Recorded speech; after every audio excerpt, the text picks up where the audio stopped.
नमस्कार शेतकरी बांधवांनो, ज्ञानगंगा चॅनलमध्ये आपले मनापासून स्वागत आहे. वन हक्क कायद्याअंतर्गत पात्र ठरलेल्या अनुसूचित जमाती आणि पारंपरिक वननिवासींना आता सुधारित सातबारा उतारा देण्याचा निर्णय राज्य सरकारने घेतला आहे. यासाठी महाराष्ट्र जमीन महसूल नियमात सुधारणा करून वन हक्क धारकासाठी स्वतंत्र गाव नमुना 7E आणि गाव नमुना 12E लागू केला जाईल. या निर्णयामुळे वनजमिनीवरील पिकांची स्वतंत्र नोंद घेता येणार आहे. पूर्वी वन हक्क धारकांची नोंद सातबारावरील इतर हक्क सदरात होत असल्याने त्यांना शेतकरी म्हणून ओळख मिळण्यात आणि पिकांची नोंद करण्यात अडचणी येत होत्या. परिणामी हजारो वनबांधव पीक कर्ज, पीक विमा, कृषी अनुदान, नैसर्गिक आपत्ती भरपाई आणि ॲग्रिस्टॅग शेतकरी ओळख क्रमांक यासारख्या योजनांपासून वंचित राहत होते.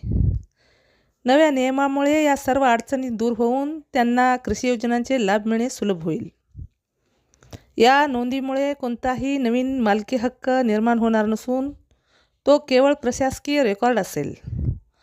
विद्यमान धारकांचे 7E आणि 12E अभिलेख 31 ऑगस्टपर्यंत तयार करण्याचे तर सातबारा नसलेल्या क्षेत्रांचे संयुक्त सर्वेक्षण करून 31 डिसेंबरपर्यंत ते पूर्ण करण्याचे आदेश जिल्हा प्रशासनाला दिले आहेत.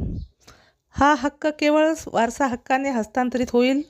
जमिनीची विक्री किंवा इतर प्रकारे हस्तांतरण करता येणार नाही असा स्पष्ट शेरा यावर असणार आहे. जर अशीच तुम्हाला शेतीविषयी नवनवीन माहिती जाणून घ्यायची असेल तर आमच्या चॅनलला सबस्क्राईब करा.